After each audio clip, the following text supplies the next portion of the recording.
जय हिंद दोस्तों। आर के मौर्य क्लासेज में आपका स्वागत है।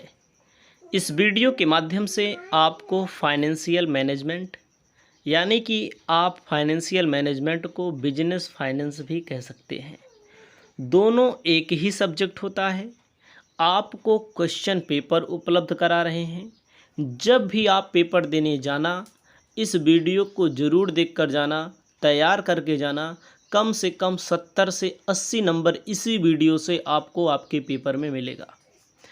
आपको ध्यान देना है, फाइनेंशियल मैनेजमेंट और बिजनेस फाइनेंस दोनों एक ही सब्जेक्ट है, नाम बदलता है और कुछ नहीं बदलता। सभी प्रश्नों के उत्तर निर्देशानुसार देने हैं। आपको सभी प्रश्नों के उत्तर निर्देशानुसार देने हैं। खंड आ दिया है, खंड आ में सभी प्रश्नों के उत्तर दीजिए। प्रत्येक प्रश्न का उत्तर 50 शब्दों में होना चाहिए। कोई बात नहीं है, 50 शब्दों में दिया ना है। 50 शब्दों का मतलब होता है 5 लाइन 6 लाइन ऐसे आपको लिख देना है। 50 शब्द आपका हो जाएगा। मैंने एक बार आपको बता दिया, यहाँ से आपको 70 से 80 नंबर कभी भी आप पेपर देने जाएंगे मिलेगा। ना मिले तो आप हमको बताना, हम मिला देंगे। पहला नंबर क्वेश्चन में ध्यान दीजिए। खंड आ में पहला क्वेश्चन है। पहले क्वेश्चन में छोटे छोटे क्वेश्चन हैं। जैसे व्यावसायिक वित्त क्या है। देखो, मैंने फाइनेंशियल मैनेजमेंट बताया, व्यावसायिक वित्त को बिजनेस फाइनेंस इंग्लिश में कहते हैं।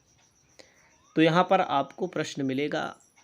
और जो स्टूडेंट पूरा पढ़ना चाहते हैं, तैयारी नहीं है, हमारे पास पूरा कोर्स उपलब्ध है। कम फीस में देते हैं और पूरा देते हैं और अच्छे से देते हैं, जो आपको ऑफलाइन में भी नहीं मिलेगा। दूसरा है पूंजी बजटन क्या है। तीसरा है पूंजी की भारांकित औसत लागत क्या है। ध्यान देना है आपको। उसके बाद क्या दिया गया है, लीवरेज, पूंजी ढांचा। बढ़िया, ये सब चैप्टरों के नाम है। पूंजी बजटन चैप्टर का नाम है, ध्यान दीजिएगा। व्यावसायिक वित्त पहला चैप्टर होता है, दूसरा। लीवरेज चैप्टर होता है, चैप्टर का टॉपिक होता है। पूंजी ढांचा कैपिटल स्ट्रक्चर होता है। क्या होता है पूंजी ढांचा। तो यहाँ पर मैं उत्तर नहीं बता रहा हूँ, यहाँ पर प्रश्न बता रहा हूँ। उत्तर के लिए अलग श्रृंखला मिलती है जो आपको मिल जाएगी। लाभांश नीति क्या है, कार्यशील पूंजी क्या है, भुगतान फ्लोट क्या है, साख शर्तें क्या है, स्कंध क्या है। यहाँ से क्वेश्चन आपके पेपर में आएंगे। 2-4 क्वेश्चन तो पक्का मिलेगा, याद रखिएगा। कभी भी आप पेपर देंगे, कभी भी हमारी इस वीडियो को देखेंगे आप। खंडवा में आते हैं। खंडवा में कहता है सभी प्रश्नों के उत्तर दीजिए। प्रत्येक प्रश्नों का उत्तर लगभग 200 शब्दों में होना चाहिए, ध्यान देना है। खंडवा 200 शब्दों का मतलब 2 पेज, ठीक है। दूसरा नंबर कहता है क्वेश्चन, वित्त कार्य की परंपरागत एवं आधुनिक विचारधारा को समझाइए, अथवा परियोजनाओं के मूल्यांकन के लिए रीति के रूप में आंतरिक प्रत्याय दर और शुद्ध वर्तमान मूल्य। मतलब दोनों में वित्त के कार्य क्या है भाई, पैसा धन, वित्त का कार्य क्या है, आधुनिक विचारधारा समझाइए। जब आप पढ़े रहेंगे अच्छे से, ठीक है। अब परियोजनाओं के मूल्यांकन के लिए रीति है आंतरिक प्रत्याय दर शुद्ध वर्तमान रीति की तुलना करना है आपको। न्यूमेरिकल भी होता है, इससे संबंधित सवालें भी आती हैं पेपर में। तो दोनों का मतलब बताना है, दोनों में से एक आपको करना है जो आपको अच्छा लगे। तो तीसरे नंबर पर आते हैं, विनियोग संबंधी निर्णय लेते समय आप पूंजी की लागत किस प्रकार से माप सकते हैं। पूंजी लागत में ऋणगत पूंजी होता है, पूर्वाधिकार से संबंधित पूंजी होता है, और होता है समता अंश से संबंधित पूंजी। तो इसमें आपको इसी के बारे में अच्छे से लिखना है। पूंजी की लागत कैसे आप ज्ञात करते हैं, अथवा संयुक्त लीवरेज से आप क्या समझते हैं, इसकी मात्रा का मापन आप कैसे करेंगे। तो लीवरेज पेपर में 100% पूछा जाता है। ये आपकी कुशलता पर निर्भर करता है कि आप कैसे लिखेंगे, ठीक है। चौथा नंबर, आपकी कंपनी के विस्तार के लिए वित्त की आवश्यकता है, आप किस साधन का चुनाव करेंगे। ध्यान दीजिएगा, आपको पैसे की ज़रूरत है, आपकी कंपनी कोई है, तो कहाँ कहाँ से पैसा लाएंगे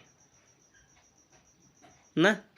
तो कारण बताना है कैसे क्या क्या उसमें होगा। तो इसमें आपको हिंट देना चाहते हैं कि यहाँ पर वही होगा कि समता अंश से पैसा लाते हैं, पूर्वाधिकार अंश से लाते हैं, ऋणगत माध्यम से लाते हैं। पूंजी ढांचा और फर्म के मूल्य के बीच संबंध की व्याख्या करना है। कैपिटल स्ट्रक्चर का छोटा क्वेश्चन आपको मिला, बड़ा भी क्वेश्चन आपको मिलेगा। इस दावे को मैं कहता हूँ आप अच्छे से पढ़िए। कार्यशील पूंजी 100% पेपर में पूछा जाता है। कार्यशील पूंजी ना, फंड बहाव विवरण की व्याख्या करिए। ध्यान देना है, फंड बहाव मतलब कोष प्रवाह विवरण भी पूछ लिया है। रोकड़ के प्रबंध के लिए विभिन्न चरण, दोनों संबंधित है क्वेश्चन होते हैं। कार्यशील पूंजी वर्किंग कैपिटल से संबंधित क्वेश्चन है, पेपर में आता है भाई, मैंने पहले बता दिया। रोकड़ प्रबंध के विभिन्न चरण की व्याख्या कीजिए। रोकड़ अगर आपको ज़रूरत है तो आप प्रबंध कैसे करेंगे, चरण बताना है आपको। दोनों में से एक करना है। छठवें में कहता है ग्राहक की साख योग्यता की जांच कैसे करेंगे। मतलब अगर कोई ग्राहक है आपसे उधार मांगता है तो आप उसकी क्रेडिबिलिटी कैसे जांचेंगे, उसके क्रेडिट कैसे जानेंगे। ABC विश्लेषण क्या है, इसके लाभों का वर्णन कीजिए। पूंजीकरण, अति पूंजीकरण, अल्प पूंजीकरण के परिणाम क्या होते हैं। दावे के साथ मैं कहता हूँ पेपर में 101% आपके पूछा जाएगा। पूंजीकरण, अति पूंजीकरण और अल्प पूंजीकरण 100% है। खंडसा कहता है कि इन्हीं 2 प्रश्नों के उत्तर दीजिए, प्रत्येक प्रश्नों के उत्तर 500 शब्दों में। प्रभावी नियंत्रण बनाए रखने के लिए वित्तीय प्रबंधकों के उत्तरदायित्व की रूपरेखा। 8वां नंबर दिया गया पूंजी ढांचा संबंधित 8%, 9% बैंक लोन। न्यूमेरिकल है, न्यूमेरिकल में आपको ध्यान देना है। लोन पैसा कहाँ कहाँ से इन्होंने लाया है, संचय, रिजर्व वगैरह सब ज़रूरत है। विकल्प इनके सामने हैं, किस विकल्प का सर्वोत्तम रहेगा। पूरा वीडियो हमारे पास उपलब्ध है पूंजी ढांचा का। कोई भी चैप्टर हो, बिजनेस फाइनेंस का या फाइनेंशियल मैनेजमेंट का या बीकॉम एमकॉम का, कोई भी सब्जेक्ट हो, लगभग पूरा वीडियो उपलब्ध है। 10वां नंबर क्वेश्चन कहता है कंपनी है, कंपनी में 100 लाख की परियोजना है, सब पढ़ाया गया है हमारे द्वारा। तो आदेशन लागत क्या होती है, रख रखाव से संबंधित आपको विवेचना करनी है। अगला है पूंजी राशनिंग। पूंजी राशनिंग से संबंधित क्वेश्चन आपके पेपर में ज़रूर पूछा जाता है। तो मैंने जो बताया आप इसे तैयार कर लेंगे तो आपके पेपर बेहतर जाएगा, मैं दावा करता हूँ। अगर अभी भी तैयारी ना हो तो आप हमारे पेड कोर्स को नाम मात्र के शुल्क में हमारी कुछ आर्थिक मदद करके ले सकते हैं, और मैं दावा करता हूँ पूरी तैयारी आपकी हो जाएगी। इस वीडियो को समाप्त।